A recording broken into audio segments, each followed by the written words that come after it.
Hello, this is Coach Colin Thompson. Welcome back to our COVID coaching series.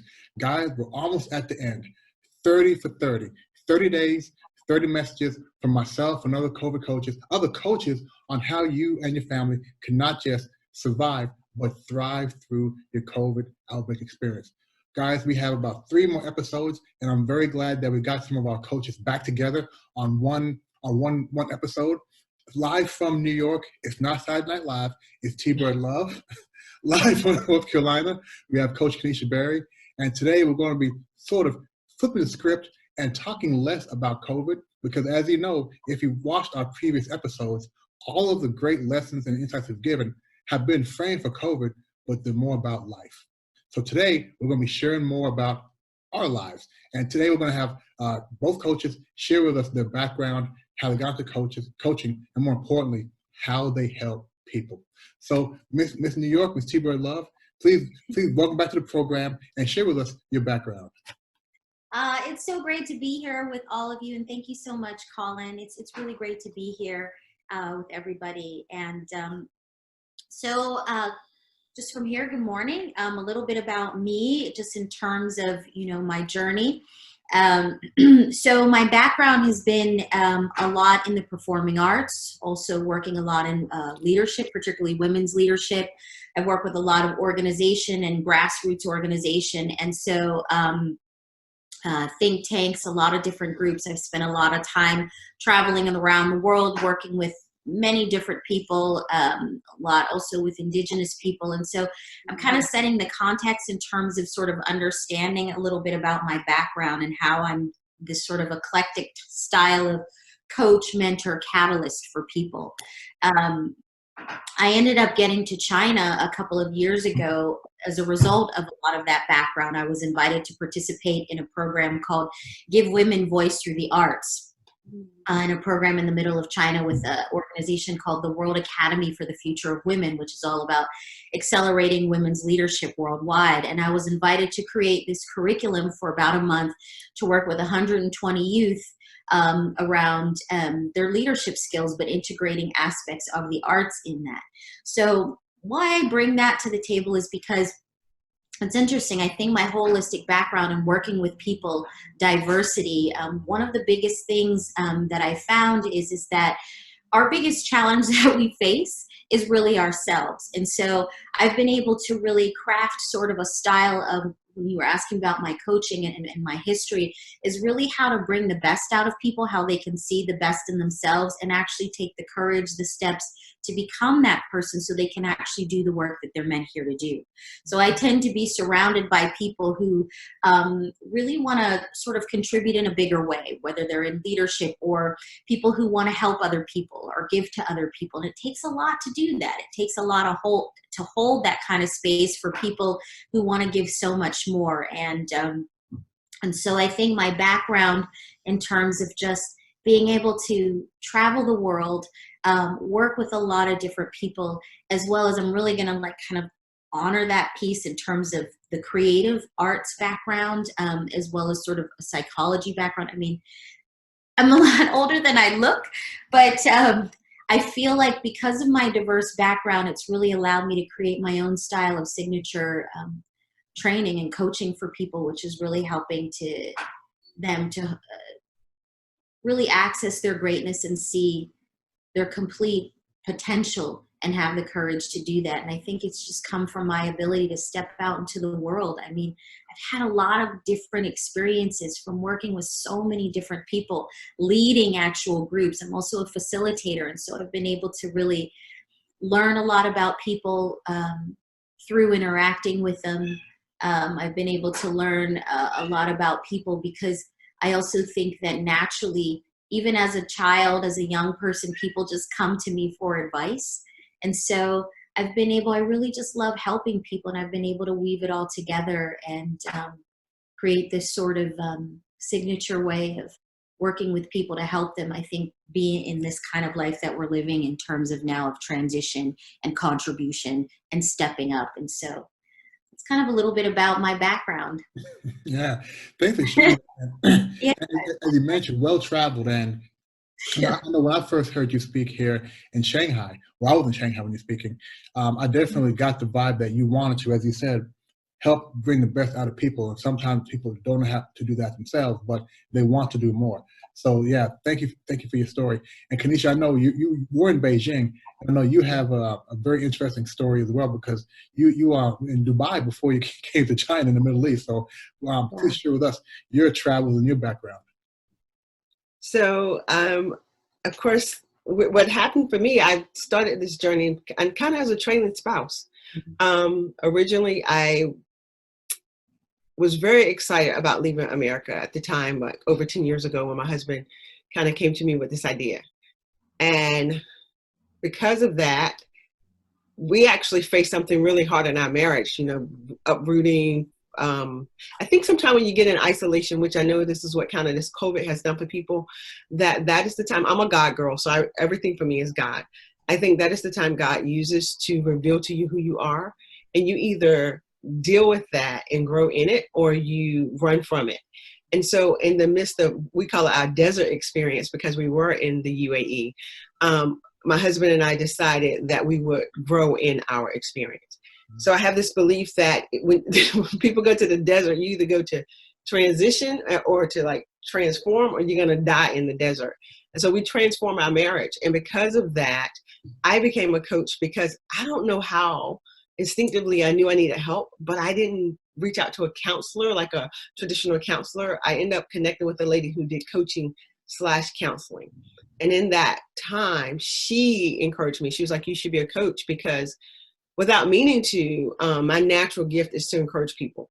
And so I was encouraging her on our sessions. And so she said, you should become a coach. And literally, that's how my journey started. So I always say that your pain can become your purpose in life if we learn to go through it instead of run from it. And so we did that. And after leaving the UAE, my husband applied for a job in Beijing. I wasn't at all excited about coming to China. It just wasn't on my bucket list. But China ended up being a really great place for me and my family. What I tell people about living abroad that has been a blessing to us is that it gives you a different quality of life. So in America, I felt like we was on a rat race, like, racing to pay the bills, racing to get the car, racing to buy the house, racing to get kids to camp, school, everything. But being abroad, you get to slow down a little bit. You get to enjoy life. You get to be able to afford things that maybe perhaps in the past you couldn't. And so what I help people do is, one, many times people come to me, women come to me mostly, who say, I'm stuck. I'm lost. I don't even know who I am anymore. Because as a woman, many times, particularly when we have family and husbands, and when you're in that trailing spouse situation, you can forget who you were. Like, there was a Caneisha before Andre. There was a Caneisha before she was a mom. So I help women remember, like, there was a you before those titles, wife, mom, even CEO. There was a you before that. And so I help them get reconnected to who they are at the core, because a lot of times life will allow us to forget that we have passions and dreams and things we want to accomplish. But the way those dreams are constantly reminding you is maybe you can't sleep at night. Maybe you don't find peace and joy in the areas that you're working in, because you're not bringing in your talents and your gifts into that. So I help women get reestablished into that. And I've helped some men too, don't get me wrong.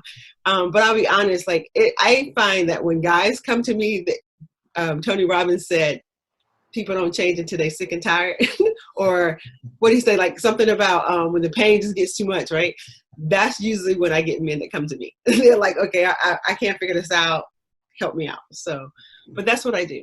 Hey, Caneisha, thanks for that story. I think it's wonderful that you actually got into coaching based on your experience in coaching, which made it an even smoother transition. And the story of how your marriage was sort of reinvigorated through your travel and your experience, I think that's great. And I think being as a relationship coach, having gone through that makes you more of an authentic coach as well, which is great. So thank you for sharing your story. So Tbird, I'm going to come back up to New York.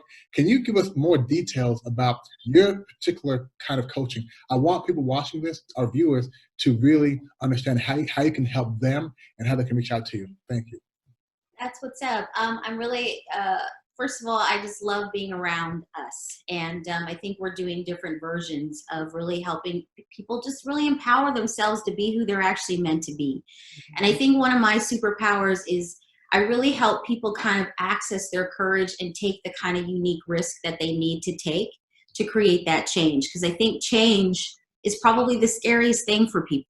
You know, even when we say we really want to change, we want to make that change, but when change kind of happens, it's like, oh God, how am I going to deal with this change? Because all our emotions are coming up. We got to deal with our current environment, our families, or all of these things. And so it's interesting because I think also me being an artist and being someone who loved the world and kind of jumped in as a humanitarian activist, I was always following the impulse to follow my purpose. And sometimes that led into the unknown, which was scary, but yet I always could rely on my ability to create what I wanted, no matter what circumstances. And like Caneisha being able to travel around, me too. You could drop me anywhere in the world and I figure out how to make my life. And so I feel like that's one of my superpowers in terms of working with people, because people come to me all the time saying, you know, I really wish I could do this. I really want to do this, but I don't know how, or I'm afraid, or what if, or what, or should I, or couldn't I? I get that a lot. I'm like, well, shoulda, coulda, woulda really isn't going to help you. Let's like move those shoulda, coulda, wouldas, and let's just get back into that place. And I love what you said, to remember who you are, Caneisha. I help people recover the memory of their future. Oh, wow. Help them remember what their future is about and get through those scary places of that mindset. We talked a lot about mindset during our time together, Colin, and to develop sort of an uneffable mindset, so to speak, a place where no matter what kind of voices of self-doubt or worry get in the way, you're so connected to the meaning and value of your life, like why you're here. I help you see that you are special, you matter, and you're chosen. You've got to take that courage to actually become more of that person who you're meant to be. And a lot of times it comes through our work in the world. It's not necessarily about what you do, but how you do it and what you contribute as a legacy weaver, as I call it. So my superpowers is really about helping you really develop your identity in a way that's really authentic and true to yourself, so you can express yourself in truly powerful ways and be that person that you say, this is who I want to be. And this is the work that I want to contribute out into the world. And we mean business, right? This is about something that's really putting something valuable in the ground. And I feel like it's perfect timing, because in a lot of ways, those of us who are listening, I feel like, you know, it's our turn, it's our time to create the life that we actually really want to do. And it takes a lot of courage. It takes a lot of self-love. It takes a strong mindset, as well as a beautiful community. So that's also one of the other parts of my coaching, is somehow I'm able to weave just a family, like a community, you know, around me, between us, which I think is also very important when you're someone who is moving out of one stage of your life and into the another, to feel fully expressed, to feel seen, to feel like you matter, to have someone to express to. And so that's really more of my superpower, is like getting you to feel like I can express myself in powerful ways, and I'm clear, and I love, and I know who I am. I feel chosen, I matter, I'm valued, I'm needed. And then you go out and you create your magnificence in the world. You create that legacy. You create your imprint on your family, your community, the world at large, even if that's what you so choose to do. And I really love watching people kind of get out of their way and actually create and design and take those steps. So I'm a cheerleader, and I'm holding people accountable to their greatness. Now, what I think you need some soft music or some good music behind you, and sell that. You need to package that and sell that, right? That was good. Can you repeat this again? You said you help people remember their future. Yeah, yep. People recover the memory of future. That's a deep, right? I help people recover the memory of their future, because a lot of times we get so stuck in this, oh my God, this sort of tunnel vision of, this is who I gotta be, these are the expectations around me. We define who we are based off of, in a lot of ways, narratives that actually don't really belong to us. Right. They could come from, you know, what we learned from our parents. They could come from society. They could come from our ancestry. And we live in this time now where we're able to kind of, now we have all the tools, the access, the coaches, the technology to actually say, well, let me kind of peel back and figure out who I really am and what actually belongs to me.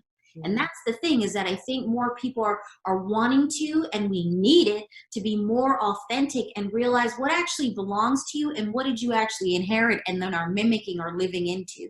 And so I help people remember not only who they are, but what kind of life, who they want to become. And I help them by saying, well, who are you being right now to actually show up to become that person you want to become? Yeah. And so it's about accessing that dream, that authenticity, that truth. And sometimes we have to kind of dig beneath so that you can hear that voice and find the strength and trust it, because you've got to trust that voice and build that faith that it's going to be okay if you decide to rewrite your narrative, right? And do that and know that even if things do change, it's okay to let go.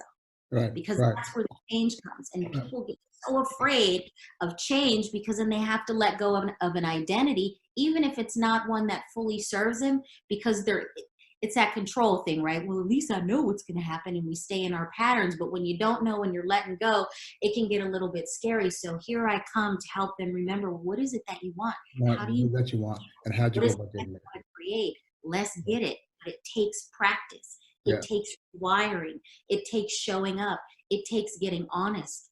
It takes being in the love space. And so recovering that memory of the future, I think we all come into this world with a very special gift, and in some ways knowing who we want to be, but then we forget along the way because of conditioning. But the good news is that conditioning is changeable. Yes. Okay. Yeah. Thank you. And again, I hope you have this bottled up because this is some good stuff. This is some really good stuff, right? I wish we could continue on. Caneisha, I know, again, and Tbird, let me say, I think people know exactly where your talent is here, right? Because again, you always come off very passionate, very authentic. Caneisha, again, I'd like you to share more in more detail about your particular and specific coaching, so our viewers know exactly what your talents are in the life coaching arena. Well, first I want to say to Tbird, like, awesome. I love what you're doing. It sounds like we're doing the same thing with different methods, because we're different people, which is great, right? And that's what I love about coaching. So what I do, Colin, and what I'm really excited about is the way I started coaching. You go through the teaching and they tell you, here's the list of questions to ask your coachees. Well, I was starting that way, and I found out that sometimes my coachees couldn't answer the questions because they was what I later titled like asleep. So, and I realized that historically I was asleep, and I call it like the zombie-like state, meaning that you're in the mindset and the control of the world and the environment around you. You have been so disconnected from everything that you are. You don't know what you feel. You don't know what you think. You don't know your opinion about anything. It's like you think about what everybody else told you to think about. So I call that the zombie-like state. So I created a program called Awakening, where you get to awake up to who you are, who God uniquely designed you to be. But what I really do in that program is I help you to awaken from all that brokenness, right? Brokenness in your thinking, believing that you're not good enough, you're not smart enough, you're not beautiful enough to accomplish the dreams that God placed inside of you. So I need you to awaken to that. And then I need you to awaken to the messages, because what I've learned is that, like, pain in our life, the pain of our history, the abuse, the neglect, whatever, it leaves messages. And so it may happen to you when you was 5 or 10 or 15. And here you are 55 years old, and you still making decisions from your 15-year-old self or from your 10-year-old self. And I awaken you to that, like that the way you're making your decisions is not based on your adult self. The adult in you is not choosing the way you're doing relationships. It's not choosing the way you're doing money. You're allowing the 10-year-old to make that decision. So I awaken you to that, so that then you can now choose. So what I love about, to me, healing is the ability to choose. I get to make a choice in the direction I'm going. I'm just not going with the flow. I'm just not, well, I think I should, so that's what I should do. No, I am making a conscious decision because I'm emotionally awake to what I believe, what I think, what I feel. And if this doesn't feel real, authentic, and good to me, I get to choose to say no. And it doesn't matter how anybody else feel about it, because I'm fully awakened to who I am. And so from that, I help you to identify what is it that you emotionally need, not what everybody tell you that you need, but what is it that you need? What are your values? And are they aligned with the vision that you have for your life? Because when our values are out of place and distorted, we will make decisions and then be trying to figure out, how did I end up here? I don't get what this was. Well, it's because your need might have outweighed your value, and now you're in a place where you can't understand how you got there. And so I take you through this process of evaluating what do you believe, not based on what someone else told you, but what do you really believe about a thing? And how is that belief helping you or hindering you? And so once you set that vision, now you can look and see, is my need helping me get to the vision? Is my belief helping me get to the vision? Is my value? And if I'm not doing anything that's helping me go towards the vision that I say I want for my life, I get to choose to say, no, thank you. I don't want to do that anymore. Right. And so that's one of my programs. The other program I really developed after that one, because my clients would complete that program and go, oh, now I really want to know my purpose. So I designed a program to help them walk right through the process of, I believe inside of us is gifts and talents. And those gifts and talents are everything you need to fulfill the life purpose that you have for yourself, or that I believe God designed for you. And so I help you get back in touch with that. Again, remembering who you are, understanding that you was divinely designed with a purpose in mind. Plain and simple, you was divinely designed with a purpose in mind. And so helping you to understand what that is. And then my favorite program, which is a short one, it's like 21 days. It's just hardcore. Let's get that mind right. Like, let's start getting your mind in shape. Just like we do these workout routines, maybe some of us every day, every other day. For me, if I do 3 times a week, that's it. But the goal with Miracle Mindset is to get you back to a place where you are literally being mindful about what you think. Like, what is on your mind? And I need you to start being aware of what you think, you project out. So the idea that your thoughts create your decisions, and your decisions create your destiny. And so do you have thoughts that are producing the type of destiny that you really want? And so if you don't, I need you to see that. Because again, if you're in the zombie mindset, you're just moving. You're not making conscious choices and decisions. So Miracle Mindset is all about, literally, it's like a reset where you begin to slow down, you get mindful, you learn how to meditate, but you also learn how to visualize the life that you want, and you're intentional about it. And then I teach you how your emotions are the driving force. And instead of thinking about all the emotions, because I just think they're so vast and you can get lost in them, I show you how to take your emotions and break them up. It's either coming from the emotion of love, or it's coming from the emotion of fear.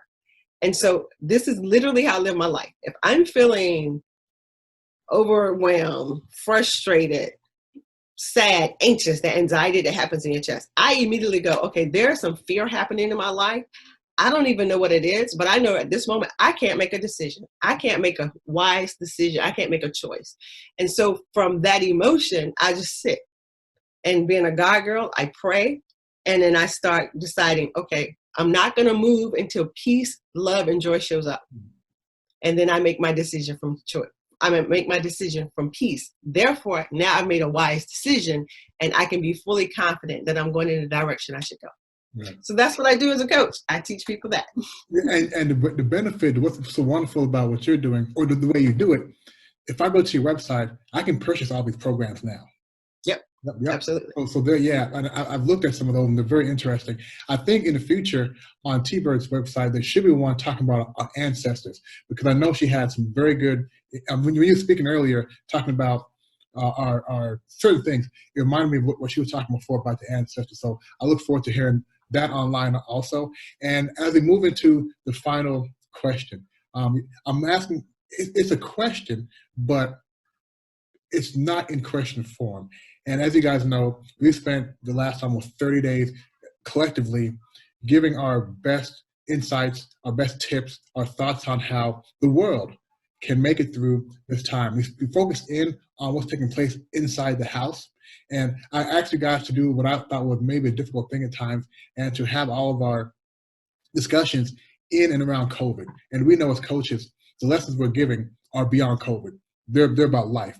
COVID is just one active action in our lives, right? It will be over soon. So the last message I'd like you guys to give is just your final thoughts on COVID-19. Who did you want to start? Whoever, let's start. Okay, I'm going to just hop in, and I'm just going to say, Caneisha, I love you.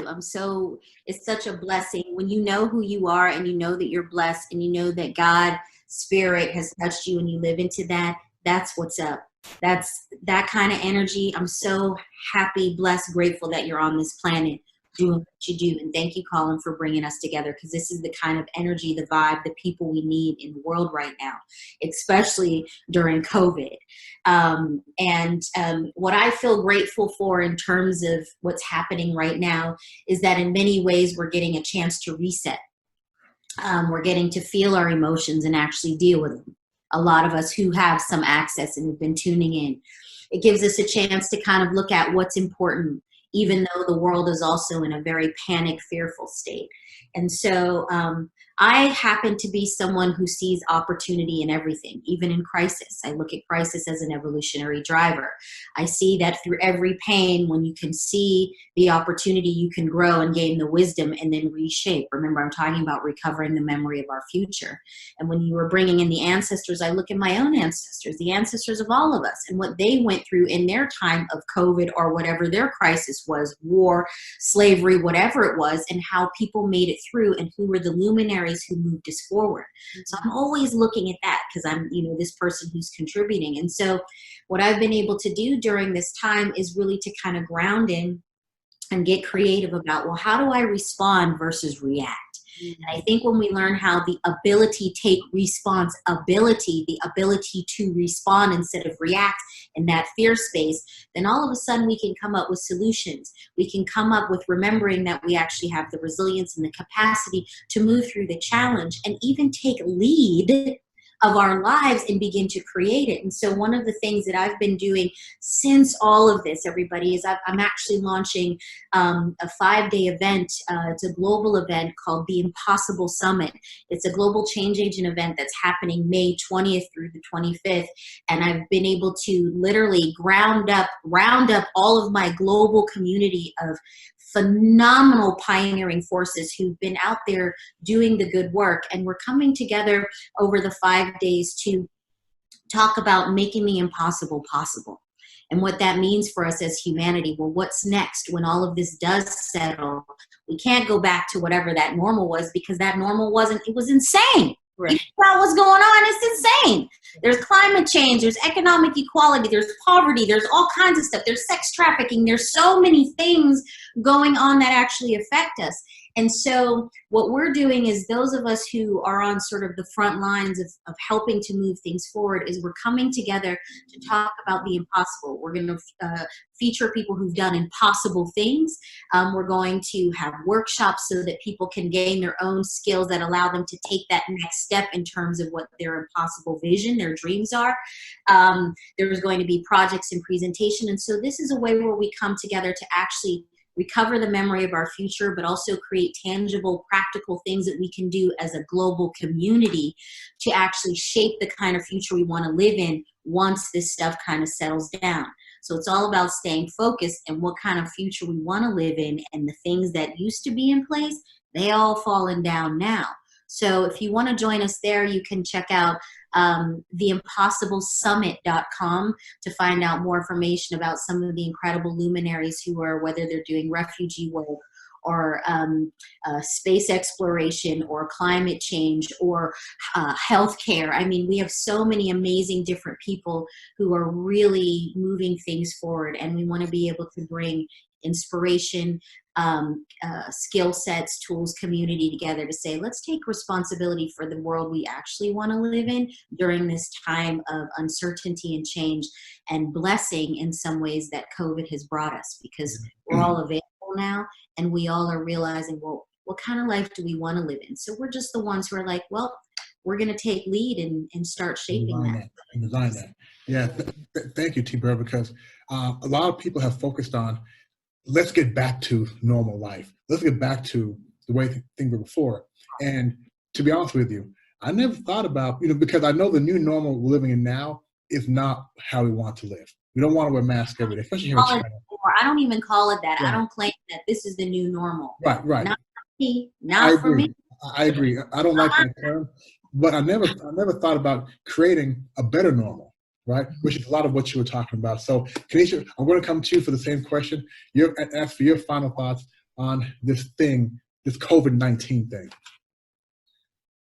I've been really trying to think about, because I think of a lot of things as spiritual, and I'm always looking for like, okay, God, what is it you're doing? What is it you would have us to do during this time?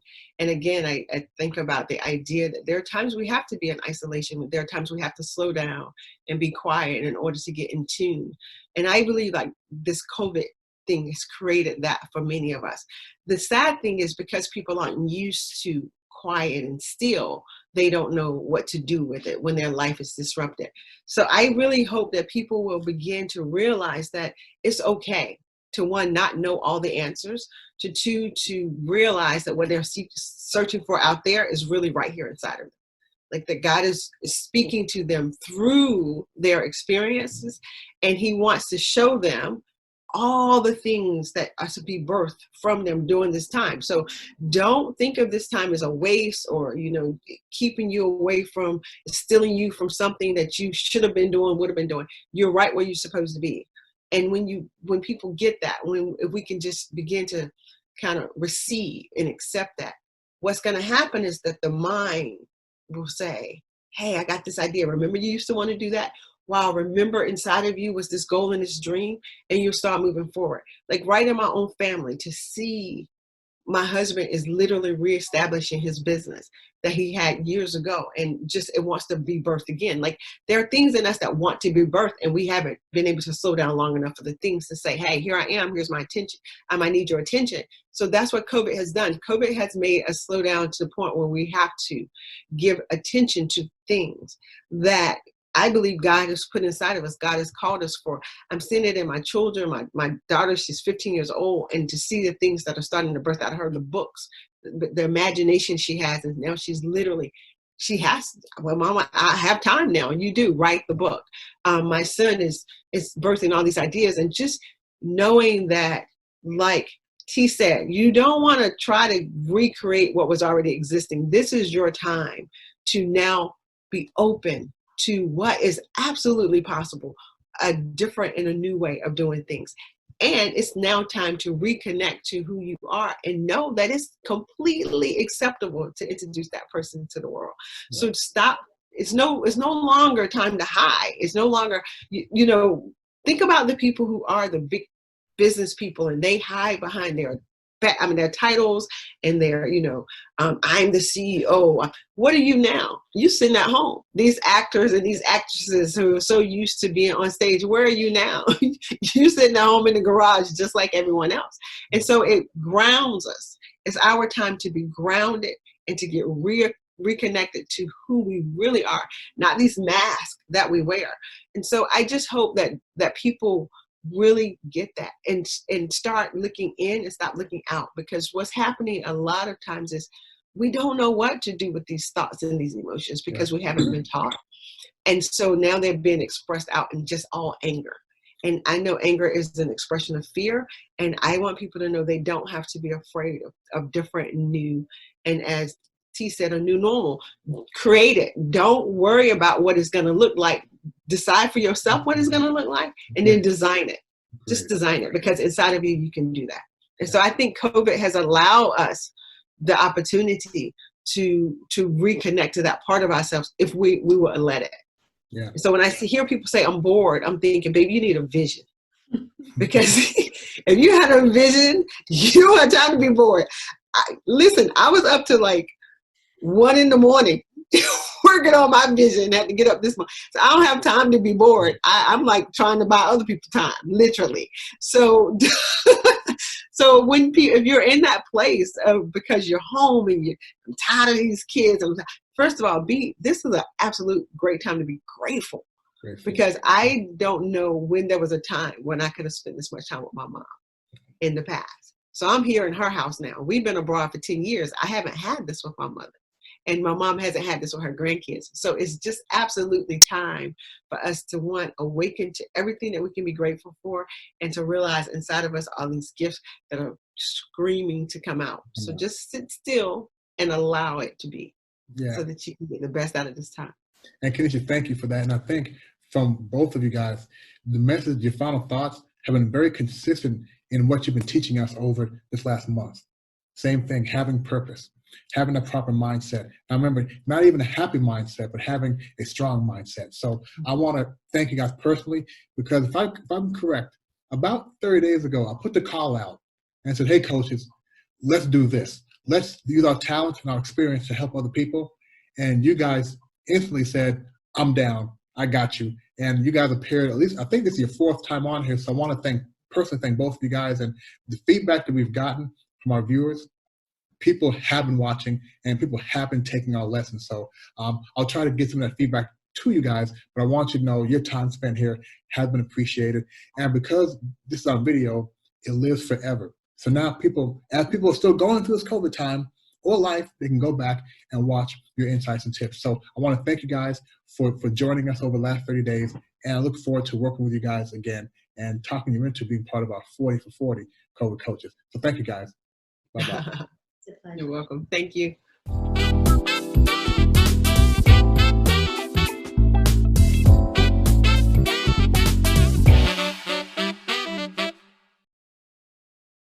Hi, I'm Danielle with Buzz 365 Media.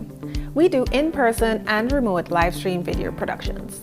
If you are having technical difficulties setting up a virtual meeting, conference, or workshop, give me a call. Buzz 365 Media is here to help you.